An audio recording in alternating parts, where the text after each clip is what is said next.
അസ്സലാമു അലൈക്കും. ഇന്ന് ഞാൻ വന്നിട്ടുള്ളത് നല്ലൊരു ബീഫ് റോസ്റ്റിൻ്റെ റെസിപ്പി ആയിട്ടാണ്. പെരുന്നാളല്ല വരുന്നത്. ബീഫില്ലാത്ത എന്തൊരു പെരുന്നാളാണ് അല്ലേ. നമുക്ക് പെരുന്നാളെന്നൊക്കെ പറയുമ്പോൾ തന്നെ നമ്മളെ മനസ്സിലേക്ക് വരുന്നത് ബീഫൊക്കെ കഴിക്കാറ്. നല്ല ബീഫ് റോസ്റ്റിൻ്റെ റെസിപ്പിയൊക്കെ കഴിക്കാറ് വരുന്നത്. അപ്പോൾ നല്ലൊരു അടിപൊളി റെസിപ്പിയാണ് കേട്ടോ. നല്ല പെർഫെക്റ്റ് ആയിട്ടുള്ളൊരു ബീഫ് റോസ്റ്റിൻ്റെ റെസിപ്പിയാണ് ഞാൻ കാണിക്കുന്നത്. വളരെ സിമ്പിളായിട്ട് ഏതുണ്ടാക്കാൻ അറിയാത്തവർക്കും ഉണ്ടാക്കാം കേട്ടോ. ഇതേപോലെ ഞാൻ കാണിച്ച് തരുന്നമാതിരി ഉണ്ടാക്കിയിട്ടുണ്ടെന്നുണ്ടെങ്കിൽ നല്ല അടിപൊളിയായിട്ട് പെർഫെക്റ്റ് ആയിട്ട് തന്നെ കിട്ടുകയും ചെയ്യും കേട്ടോ. അപ്പോൾ ആദ്യമായിട്ട് കാണുന്ന കൂട്ടുകാരാണെന്നുണ്ടെങ്കിലൊക്കെ നമ്മളെ ചാനലൊന്ന് ലൈക്ക് ചെയ്ത് സപ്പോർട്ട് ചെയ്യുക. കൂടെ ബെൽ ബട്ടണും കൂടി ഓൾ പ്രസ് ചെയ്തിട്ട് വെക്കട്ടോ. എന്നാലേ ഞാനിടുന്ന വീഡിയോസിൻ്റെ നോട്ടിഫിക്കേഷനൊക്കെ എല്ലാവർക്കും കിട്ടുള്ളൂ. അപ്പോൾ ഞാനിവിടെ 1 കിലോ ബീഫാണ് കേട്ടോ എടുത്തിട്ടുള്ളത്. അത് നല്ലോണം കഴുകി അതിലത്തെ വെള്ളമൊക്കെ നല്ലോണം ഊറ്റി കഴിഞ്ഞതിൻ്റെ ശേഷം കുക്കർക്ക് ഇട്ടെടുത്തിട്ടുണ്ട്. എല്ലാതുള്ള കഷ്ണം തന്നെയാണ് ബീഫാണ് ഇട്ടെടുത്തിട്ടുള്ളത്. നമ്മൾ ബീഫ് വെക്കുമ്പോൾ എങ്ങനെയായാലും കുറച്ച് അതിൽ എല്ലൊക്കെ വേണം, കുറച്ച് നെയ്യൊക്കെ വേണം, എന്നാലും ആ ബീഫിന് നല്ല ടേസ്റ്റ് ഉണ്ടാവുള്ളൂ. പിന്നെ അതിലേക്ക് ഒരു 3 പിടിയോളം ചുവന്നുള്ളി ഇട്ട് കൊടുത്തിട്ടുണ്ട് കേട്ടോ. മസ്റ്റായിട്ട് ഇട്ട് കൊടുക്കണം ചുവന്നുള്ളി.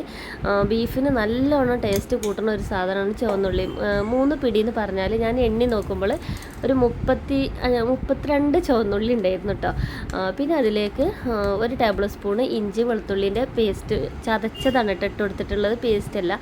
പിന്നെ 1 ടീസ്പൂണോളം ഉലുവ ഇട്ട് കൊടുത്തിട്ടുണ്ട്. പിന്നെ കുറച്ച് 1.5 ടീസ്പൂണോളം മീറ്റ് മസാലയും 1/4 ടീസ്പൂണോളം മഞ്ഞൾപ്പൊടി ഇട്ട് കൊടുത്തിട്ടുണ്ട്. പിന്നെ കുറച്ച് കുരുമുളക് പൊടി ഇട്ട് കൊടുക്കുന്നുണ്ട്, കുറച്ച് പെരിഞ്ജീരകത്തിൻ്റെ പൊടി ഇട്ട് കൊടുക്കുന്നുണ്ട് കേട്ടോ. 1 ടേബിൾ സ്പൂണോളം ഉണ്ടാവും. പിന്നെ ആവശ്യത്തിനുള്ള ഉപ്പ് ഇട്ട് കൊടുത്തിട്ടുണ്ട്. പിന്നെ 1 ടേബിൾ സ്പൂണോളം വെളിച്ചെണ്ണയും കൂടി ഒഴിച്ച് കൊടുത്തിട്ടുണ്ട്.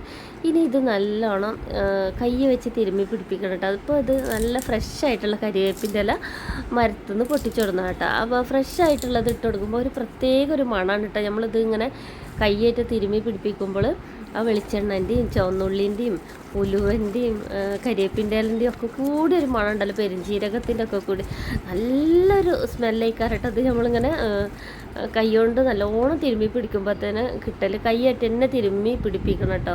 ഒരു 2-3 മിനിറ്റ് നല്ലോണം മിക്സ് ചെയ്തിട്ട് എടുക്കണം. എന്നിട്ട് കുക്കർ അടച്ച് വെച്ചിട്ട് ഹൈ ഫ്ലെയിമിൽ 1 വിസിലും മീഡിയം ടു ലോ ഫ്ലെയിമിൽ 3 വിസിലും അടുപ്പിച്ചിട്ടുണ്ട്. എന്നിട്ട് തുറന്ന് നോക്കിയപ്പോൾ തന്നെ ബീഫൊക്കെ നല്ലോണം വെന്ത് കിട്ടിയിട്ടുണ്ട് കേട്ടോ. ബീഫ് നല്ലോണം വെന്തിട്ടുണ്ട്, എന്നാലിട്ട് ഉടഞ്ഞു പോയിട്ടില്ല. ആ ഒരു പരുവത്തിലാണ് കിട്ടിയിട്ടുള്ളത്. നമ്മളിത് ഒരു തുള്ളി പോലും വെള്ളം ഒഴിച്ചു കൊടുത്തിട്ടില്ല, എന്നാൽ തന്നെ ബീഫിൽ നിന്ന് നല്ലോണം വെള്ളം ഇറങ്ങി വന്നിട്ടുണ്ട് കേട്ടോ. അപ്പോൾ ആരും ബീഫ് വേവിക്കുമ്പോൾ വെള്ളം ഒഴിച്ചു കൊടുക്കേണ്ട ആവശ്യമില്ല, അതിന് തന്നെ ഊറി വരും. പിന്നെ കറിയൊക്കെ വെക്കുമ്പോഴാണെന്നുണ്ടെങ്കിൽ നമ്മൾ ഒരു 1/2 കപ്പ് വെള്ളമൊക്കെ ഒഴിച്ചെടുക്കട്ടെ. കറിക്ക് വേണ്ടിയിട്ടാണ്, റോസ്റ്റ് ആക്കാനും ഫ്രൈ ആക്കാനൊക്കെ ആണെന്നുണ്ടെങ്കിൽ വെള്ളം ഒരു തുള്ളി പോലും ഒഴിച്ചു കൊടുക്കരുത്. പിന്നെ ഞാനൊരു പാൻ അടുപ്പത്ത് വെച്ച് കൊടുത്തിട്ട് ഇത് പാനിലോ ഇരുമ്പ് ചീനച്ചട്ടിയിലോ ഒക്കെ ഉണ്ടാക്കുകയാണെന്നുണ്ടെങ്കിൽ നല്ല ടേസ്റ്റ് ആയിരിക്കും കേട്ടോ. പിന്നെ അതിന് വെളിച്ചെണ്ണ തന്നെ വേണം. പിന്നെ നമ്മളിത് ബീഫ് ഉണ്ടാക്കുന്നത് തേങ്ങ കൊത്തിട്ടിട്ടാണ്. അപ്പോൾ പിന്നെ അതിൻ്റെ ടേസ്റ്റിൻ്റെ കാര്യം പറയേ വേണ്ട. ഒരു ബീഫിൻ്റെ കഷ്ണം ഒരു തേങ്ങ കൊത്തും കൂടി എടുത്ത് കടിക്കുമ്പോൾ കിട്ടണ ഒരു എന്താ പറയുക, ഒരു ഫീലിംഗ് ഉണ്ടല്ലോ, അത് വല്ലാത്തൊരു ഫീലിംഗ് തന്നെയാണ്. അപ്പോൾ ഞാനൊരു 2-3 പിടിയോളം തേങ്ങാക്കൊത്തിട്ടിട്ട് നല്ലോണം വെളിച്ചെണ്ണയിൽ വറുത്തെടുക്കുന്നുണ്ട്. പിന്നെ അത് കുറച്ചിങ്ങോട്ട് കോരി എടുക്കുന്നുണ്ട് കേട്ടോ ഞാൻ. അതെന്തിനാണെന്ന് വെച്ചാൽ ലാസ്റ്റിക്ക് നമുക്ക് ഒന്ന് ഡെക്കറേഷൻ ചെയ്യാൻ വേണ്ടിയിട്ട് ഇട്ട് കൊടുക്കാനാണ്. അല്ലാതെ ഇത് കോരി എടുക്കണോണ്ട് പ്രത്യേകിച്ച് ഒരു ഇതൊന്നുമില്ല കേട്ടോ. നമ്മൾ വീട്ടിലേക്ക് ഉണ്ടാക്കുകയാണെന്നുണ്ടെങ്കിൽ നമ്മളിതിങ്ങനെ കോരി എടുക്കേണ്ട ആവശ്യമൊന്നുമില്ല. ഇപ്പം തന്നെ എല്ലാം കൂടി ഇട്ടിട്ട് നമുക്ക് എടുക്കട്ടെ. ഞാനിപ്പോൾ ഇത് നമ്മൾ വീഡിയോ ഒക്കെ എങ്ങനെയായാലും ഫോട്ടോ എടുക്കണമല്ലോ, അപ്പോൾ കാണാനുള്ളൊരു ഭംഗിക്ക് വേണ്ടിയിട്ടാണ് കോരി എടുത്തിട്ടുള്ളത്. പിന്നെ 2 സവാള നേരിയതാക്കി കനം കുറച്ച് അരിഞ്ഞിട്ടെടുത്തിട്ടുണ്ട്. ഒരു 3 പച്ചമുളക് കൊടുത്തിട്ടുണ്ട് കേട്ടോ. പച്ചമുളകൊക്കെ നമ്മൾ എരിവിനനുസരിച്ചിട്ട് കൂട്ടിയും കുറച്ചൊക്കെ ഇട്ട് കൊടുക്കട്ടെ. പച്ചമുളകിൻ്റെ ടേസ്റ്റ് ഒരുപാട് ഇഷ്ടമുള്ളവർക്കാണെന്നുണ്ടെങ്കിൽ ഒരു 4-5 പച്ചമുളക് ഇട്ട് കൊടുത്തിട്ടും കുഴപ്പമൊന്നുമില്ല കേട്ടോ. എന്നിട്ട് നല്ലോണം ഒന്ന് വഴറ്റിയെടുക്കുന്നുണ്ട്. പിന്നെ 1 പിടിയോളം കരിവേപ്പിൻ്റെ ഇല പിന്നെ ഞാൻ ഇട്ട് കൊടുത്തിട്ടുണ്ട് കേട്ടോ. ഈ കരിവേപ്പിൻ്റെ ഇല എത്ര ഇട്ട് കൊടുത്താലും അത് ടേസ്റ്റുമാണ്. പിന്നെ നമ്മളെ സ്കിന്നിനും മുടിക്കും ഒക്കെ ഒരുപാട് നല്ലതാണ് കേട്ടോ കരിവേപ്പിൻ്റെ ഇല. പിന്നെ 1 ടേബിൾ സ്പൂണ് ഇഞ്ചി വെളുത്തുള്ളി പേസ്റ്റും കൂടി ഇട്ട് കൊടുത്തിട്ടുണ്ട്. ഇതിൻ്റെ ഇഞ്ചി വെളുത്തുള്ളി പേസ്റ്റിൽ ഇഞ്ചി കുറവും വെളുത്തുള്ളി കൂടുതൽ ഇരിക്കാറുണ്ട്. അപ്പോൾ ഒരു പ്രത്യേക ടേസ്റ്റാണ് അങ്ങനെ ഉണ്ടാക്കുമ്പോൾ. അപ്പോൾ ഇതേപോലെ പേസ്റ്റാക്കിയിട്ട് ഉണ്ടാക്കി നോക്കാം. ഞാൻ ഒരുപാട് ഇങ്ങനെ പേസ്റ്റാക്കിയിട്ട് വെക്കാറൊന്നുമില്ല. നമുക്ക് വേണ്ട ആവശ്യത്തിനുള്ളത് അപ്പക്കപ്പേ ചതച്ചെടുക്കലാണ് കേട്ടോ. പിന്നെ അതിലേക്ക് വേണ്ടിയിട്ടുള്ള പൊടികൾ ഇട്ട് കൊടുക്കുക. പൊടികൾ എന്തൊക്കെയാണെന്ന് വെച്ചാൽ 1/4 ടീസ്പൂണോളം മഞ്ഞൾപ്പൊടി ഇട്ട് കൊടുത്തിട്ടുണ്ട്, 2 ടീസ്പൂണ് കാശ്മീരി മുളക് പൊടിയാണ് ഇട്ട് കൊടുത്തിട്ട്. എരിവുള്ള മുളക് പൊടിയാണെന്നുണ്ടെങ്കിൽ 1 ടീസ്പൂൺ ഇട്ട് കൊടുത്താൽ മതി. പിന്നെ 2 ടീസ്പൂണ് മല്ലിപ്പൊടി ഇട്ട് കൊടുത്തിട്ടുണ്ട്, 2 ടീസ്പൂണോളം മീറ്റ് മസാല ഇട്ട് കൊടുത്തിട്ടുണ്ട് കേട്ടോ. പിന്നെ അതാ നമ്മൾ ഗരം മസാലയാണ് ഇട്ട് കൊടുത്തിട്ടുള്ളത്, 1/2 ടീസ്പൂണോളം ഇട്ട് കൊടുത്തിട്ടുണ്ട്. നമ്മൾ ഇതുവരെ ഗരം മസാല ഇട്ട് കൊടുത്തിട്ടില്ലായിരുന്നു. പിന്നെ 1 ടീസ്പൂണോളം പെരിഞ്ജീരകത്തിൻ്റെ പൊടിയും കൂടി ഇട്ട് കൊടുത്തിട്ടുണ്ട് കേട്ടോ. പിന്നെ നമ്മൾ ആദ്യം തന്നെ ബീഫ് വേവിക്കുമ്പോൾ പെരിഞ്ജീരകത്തിൻ്റെ പൊടി ഇട്ട് കൊടുത്തിട്ടുണ്ട്, അത് ഞാൻ പറയാൻ മറന്നതാണ് കേട്ടോ.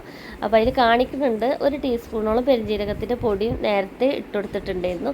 പിന്നെ ഇതൊക്കെ കൂടിയിട്ട് നല്ലോണം വഴറ്റി കൊടുക്കുക. ഒരു 2-3 മിനിറ്റ് എടുത്തിട്ട് തന്നെ ഇതിൻ്റെ ഒരു പച്ച കുത്തണൊരു ഇതുണ്ടല്ലോ ടേസ്റ്റ്, അതൊക്കെ മാറി നല്ലൊരു മണവും ടേസ്റ്റും ആയി വരുന്നത് വരെ ഒന്ന് വഴറ്റി കൊടുക്കുക കേട്ടോ.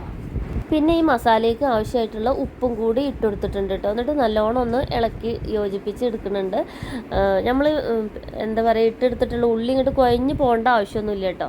ഇതെല്ലാം കൂടി നല്ലോണം യോജിപ്പിച്ച് കൊടുത്തതിന് ശേഷം നമ്മൾ കുക്കറിൽ വേവിച്ച് വെച്ചിട്ടുള്ള ബീഫ് ഇട്ട് കൊടുക്കുക. ആ വെള്ളത്തോട് കൂടിയിട്ട് തന്നെ ഇട്ട് കൊടുക്കണം കേട്ടോ. ആ വെള്ളം ഒഴിവാക്കിയിട്ട് ബീഫ് മാത്രമായിട്ട് ഇട്ട് കൊടുക്കരുത്. നമ്മൾ ആ കുക്കറിലുള്ള ആ ബീഫിൻ്റെ സ്റ്റോക്കോട് കൂടിയിട്ട് തന്നെ ആ ബീഫ് ചട്ടിക്ക് ഇട്ട് കൊടുക്കുക. എന്നിട്ട് നല്ലോണം ഒന്ന് മിക്സ് ചെയ്തെടുക്കുക. ഇനി നമ്മൾ ഹൈ ഫ്ലെയിമിൽ തന്നെ വെച്ചിട്ടാണ് ഇത് വേവിച്ചെടുക്കേണ്ടത്. വേവിക്കാനില്ലല്ലോ, എല്ലാം കൂടി ഒന്നുകൊണ്ട് മിക്സ് ചെയ്ത് യോജിപ്പിച്ച് മസാല ഒക്കെ ബീഫിൻ്റെ ഉള്ളിലേക്ക് നല്ലോണം ഇറങ്ങി വരാനല്ലേ ഉള്ളൂ. അപ്പോൾ ഹൈ ഫ്ലെയിമിൽ തന്നെ വെച്ചിട്ട് ആക്കിയെടുക്കട്ടോ. നമ്മളത് എല്ലുമെന്നൊക്കെ ബീഫ് നല്ലോണം വേറിട്ട് കിട്ടിയിട്ടുണ്ട്. അപ്പോൾ അതാ ഒരു 5 മിനിറ്റൊക്കെ കഴിഞ്ഞപ്പോൾ ഞാൻ ഒരു പിടിയോളം മല്ലിൻ്റെ ഇല ഇട്ട് കൊടുത്തിട്ടുണ്ട്. എന്നിട്ട് നല്ലോണം ഒന്ന് യോജിപ്പിച്ച് കൊടുക്കുന്നുണ്ട് കേട്ടോ. പുതിനൻ്റെ ഇല ഇതിലേക്ക് ഇടണില്ല, മല്ലിൻ്റെ ഇല മാത്രം ഇട്ട് കൊടുത്താൽ മതി.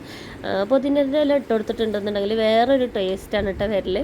അപ്പോൾ ഇതാ നമുക്ക് പൊറാട്ടയ്ക്കൊക്കെ ഇങ്ങനെ കഴിക്കണം എന്നുണ്ടെങ്കിൽ ഈ ഒരു സ്റ്റേജിൽ വേണമെന്നുണ്ടെങ്കിലും എടുക്കട്ടോ. പിന്നെ നമ്മൾ ബീഫ് റോസ്റ്റ് എന്നൊക്കെ പറഞ്ഞിട്ടുണ്ടെങ്കിൽ ഇതിൻ്റെ കളറേ ചേഞ്ച് ആയിട്ട് ഒരു ഡാർക്ക് കളറായിട്ട് വരുമല്ലോ. അപ്പോൾ അതുവരെ നമ്മളൊന്ന് വഴറ്റിയിട്ടൊക്കെ എടുക്കണം കേട്ടോ. പിന്നെ അതിലേക്ക് കുറച്ച് കുരുമുളകിൻ്റെ പൊടിയും കൂടി ഞാൻ ഇട്ട് കൊടുത്തിട്ടുണ്ട്. എന്നിട്ട് ഒന്ന് നല്ലോണം ഒന്ന് മിക്സ് ആക്കിയിട്ട് എടുക്കുന്നുണ്ട് കേട്ടോ. നമുക്കിതിൻ്റെ ഓരോ മണം ടേസ്റ്റും ഒന്ന് രുചിച്ചൊക്കെ നോക്കുമ്പോൾ നമുക്ക് മനസ്സിലാവും അതിൽ എന്തെങ്കിലുമൊക്കെ കുറവുണ്ടോ ഇല്ലേ എന്നൊക്കെ ഉള്ളത്. അപ്പോൾ ഇത് ഒരുപാട് നമ്മൾ ഉണ്ടാക്കിയിട്ട് പരിചയമാവണോണ്ട് നമുക്ക് മണം കേട്ടാൽ തന്നെ മനസ്സിലാവും ഇതിൽ എന്തെങ്കിലും കുറവുണ്ടെന്നുണ്ടെങ്കിൽ. നമുക്ക് ബീഫ് എന്ന് പറയുമ്പോൾ ഒരു കുരുമുളകിൻ്റെയും പെരിഞ്ജീരകത്തിൻ്റെയും അങ്ങനത്തെ ഒരു ടേസ്റ്റാണല്ലോ മുന്നിൽ കൊണ്ട് വരില്ലേ. അപ്പോൾ ഇതാ ഞാൻ ഒരു 2-3 മിനിറ്റ് ഇങ്ങനെ ഹൈ ഫ്ലെയിമിൽ തന്നെ ഒന്ന് അടച്ച് വെച്ചതിന് ശേഷം പിന്നീട് ഒന്ന് തുറന്ന് നോക്കണം കേട്ടോ. അപ്പോൾ നമ്മൾ കുറേശ്ശെ നമ്മൾ ബീഫിൻ്റെ കളറൊക്കെ ഇങ്ങനെ ചേഞ്ചായി വരും കേട്ടോ. അപ്പോൾ ഇനി നമുക്ക് കുറച്ചും കൂടി ഗരം മസാലയും കുരുമുളക് പൊടിയും എന്താ പറയുക പെരിഞ്ജീരകത്തിൻ്റെ പൊടിയൊക്കെ ഇട്ട് കൊടുക്കണം കേട്ടോ.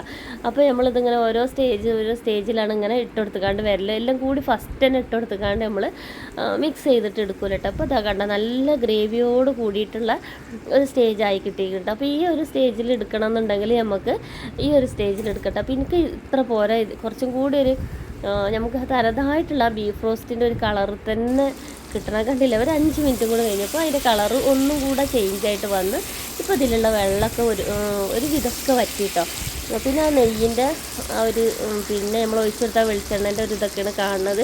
അല്ലാതെ ബീഫിൽ നമ്മളുണ്ടായിരുന്ന ആ വെള്ളമൊക്കെ നല്ലോണം വറ്റി നല്ലോണം അതിൻ്റെ ഗ്രേവിയൊക്കെ ബീഫുമ്പോൾ അങ്ങനെ പൊതിഞ്ഞ മാതിരി ആയിട്ട് കിട്ടിയിട്ടുണ്ട് കേട്ടോ. അപ്പോൾ ഈ ഒരു കളറാണ് നമുക്ക് ബീഫ് റോസ്റ്റിനായിട്ട് വേണ്ടത്. പിന്നെ അതിലേക്ക് ഞാൻ കുറച്ചും കൂടി പെരുംജീരകത്തിൻ്റെ പൊടി ഇട്ട് കൊടുക്കുന്നുണ്ട്. അപ്പോൾ നമ്മൾ ടോട്ടൽ 1.5 ടീസ്പൂണോളം പെരുംജീരകത്തിൻ്റെ പൊടി ഇട്ട് കൊടുത്തിട്ടുണ്ട്. ആദ്യം 1/2 ടീസ്പൂൺ, ആദ്യം 1.5 ടീസ്പൂണാണ് ഇട്ട് കൊടുത്തിട്ടുള്ളത്. ആദ്യം 1/2 ടീസ്പൂൺ ഇട്ട് കൊടുത്ത്, പിന്നെ 1/2 ടീസ്പൂൺ ഇട്ട് കൊടുത്ത്, പിന്നെ കേട്ടോ. അങ്ങനെ ടേബിൾ സ്പൂൺ ആണെന്നുണ്ടെങ്കിൽ 1 ടേബിൾ സ്പൂണോളൊക്കെ മുഴുവനായിട്ട് ഇട്ട് കൊടുത്തിട്ടുണ്ടാവും. ഇതിൻ്റെ ചെറിയ സ്പൂണാണ്. അപ്പോൾ ഇതിൽ കാണുമ്പോൾ വിചാരിക്കും ഒരുപാട് വലുപ്പമുണ്ട് എന്നൊക്കെ കേട്ടോ. ഒരുപാട് വലുപ്പമൊന്നുമില്ല. അപ്പോൾ നമ്മൾ പെരുംജീരകം എന്ന് പറഞ്ഞാൽ നമ്മുടെ ടേസ്റ്റിനനുസരിച്ചിട്ട് ഇട്ട് കൊടുക്കട്ടോ. നമ്മൾ അത് ഇട്ട് കൊടുക്കും തോറും ഒരു പ്രത്യേക ടേസ്റ്റാണ്. എനിക്ക് ബീഫിലേക്ക് പെരുംജീരകത്തിൻ്റെ ടേസ്റ്റ് ഒരുപാട് ഇഷ്ടമാണ് കേട്ടോ. അപ്പോൾ ഇതാ ഞാൻ എല്ലതും ഇനി ഇത് നമ്മൾക്ക് ഇതിലേക്ക് കുറച്ചും കൂടി മല്ലിൻ്റെ ഇലയും വേപ്പിൻ്റെ ഇലയും ഒക്കെ ഇട്ടിട്ട് ഇതൊന്ന് അടച്ച് വെക്കണം. എന്നിട്ട് അതിൻ്റെ കളറൊക്കെ ഒന്ന് മാറി ചേഞ്ചായി വന്നതിൻ്റെ ശേഷം ഒരു 5 മിനിറ്റൊക്കെ കഴിഞ്ഞതിന് ശേഷം നമ്മളിത് തുറക്കാൻ പാടുള്ളൂ കേട്ടോ. അപ്പോൾ ഞാൻ ഇതൊക്കെ ഇട്ട് കൊടുത്തതിൻ്റെ ശേഷം ഫ്ലെയിം ഓഫ് ചെയ്യും. ഇപ്പോൾ ഇതാ ഞാൻ ആദ്യം എടുത്ത് വെച്ചിട്ടുള്ള തേങ്ങാക്കൊത്ത് ഇട്ട് കൊടുക്കുന്നുണ്ട് കേട്ടോ. പിന്നെ കുറച്ചും കൂടി മല്ലിൻ്റെ ഇലയും കൂടി ഇതിൽ തൂവി കൊടുക്കുന്നുണ്ട്.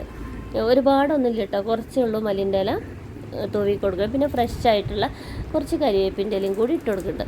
ഇതിട്ട് കൊടുത്തതിന് ശേഷം നമ്മളിപ്പോൾ തന്നെ ഇളക്കി മിക്സ് ചെയ്യരുത് കേട്ടോ. ഇതിൻ്റെ ആ ചൂടിലും ആവിയിൽ ഇരുന്ന് കണ്ട് ഈ മല്ലിൻ്റെ ഇലൻ്റെയും കരിവേപ്പിൻ്റെ ഇലൻ്റെയും ഒക്കെ ഒരു ടേസ്റ്റൊക്കെ ഇതിലേക്ക് ഇറങ്ങാനുണ്ട്.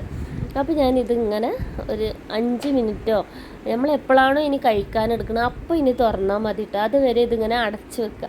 അത് അടച്ച് വെച്ചിട്ടുണ്ടല്ലോ, തുറക്കുമ്പോൾ ഉണ്ടല്ലോ ഒരു മണം, ഒരു സഹിക്കാൻ പറ്റാത്തൊരു മണയിക്കാരട്ടോ വരുന്നത്. അത്രക്കും ടേസ്റ്റി ആയിട്ടുള്ളൊരു നല്ലൊരു മണം വരും. അപ്പോൾ കണ്ടോ ഈ കരിവേപ്പിൻ്റെ ഇലൻ്റെ ഒക്കെ കളറ് ചേഞ്ചായി. ഇനി നമുക്കിതൊന്ന് നല്ലോണം ഒന്ന് ഇളക്കി മിക്സ് ചെയ്തതിന് ശേഷം പാത്രത്തേക്ക് വിളമ്പെടുക്കാം കേട്ടോ. അപ്പോൾ നമ്മൾ ഇത്രേ പണിയുള്ളൂ. നല്ല ടേസ്റ്റി ആയിട്ടുള്ള ബീഫ് റോസ്റ്റ് റെഡിയാക്കാൻ ഒരു പ്രാവശ്യമെങ്കിലും നിങ്ങളെല്ലാവരും ഇതേപോലെ ഒന്ന് റെഡിയാക്കി നോക്കോണ്ടി കേട്ടോ. ഇത് എന്തിൻ്റെ കൂടാണെന്നുണ്ടെങ്കിലും നല്ല കോമ്പിനേഷനാണ്. ഇനി ബിരിയാണീൻ്റെ കൂടായാലും നെയ്ച്ചോറിൻ്റെ കൂടായാലും പൊറാട്ടൻ്റെ കൂടായാലും ഒക്കെ നല്ല കോമ്പിനേഷനാണ് ഈ ബീഫ് റോസ്റ്റ് കേട്ടോ. അപ്പോൾ നമ്മളെ വീഡിയോ ഇത്രയൊക്കെ തന്നെ ഉള്ളൂ. അപ്പോൾ എല്ലാവരും ഇതേമാതിരി ഉണ്ടാക്കി നോക്കിയിട്ട് എങ്ങനെയുണ്ടെന്നൊക്കെ നിങ്ങളെ ഫീഡ്ബാക്കും അഭിപ്രായമൊക്കെ പറയാൻ മറക്കരുത് കേട്ടോ. നിങ്ങളെ സപ്പോർട്ടാണ് നമുക്ക് ഇന്നലത്തെ മിനിയാന്നത്തൊക്കെ വീഡിയോക്ക് ഒരുപാട് സപ്പോർട്ട് കിട്ടിയിട്ടുണ്ട്. അപ്പോൾ എൻ്റെ എല്ലാ കൂട്ടുകാരോടും ഒരുപാട് താങ്ക്സ് ഉണ്ട് കേട്ടോ. നല്ല ഉള്ളു തുറന്നിട്ടുള്ള സ്നേഹം തന്നെ കേട്ടോ. എല്ലാവരോടും ഒരുപാട് താങ്ക്സ് ഉണ്ട്. അപ്പോൾ എല്ലാവരും ഇതേപോലെ ഉണ്ടാക്കി നോക്കിയിട്ട് അഭിപ്രായമൊക്കെ പറയുക.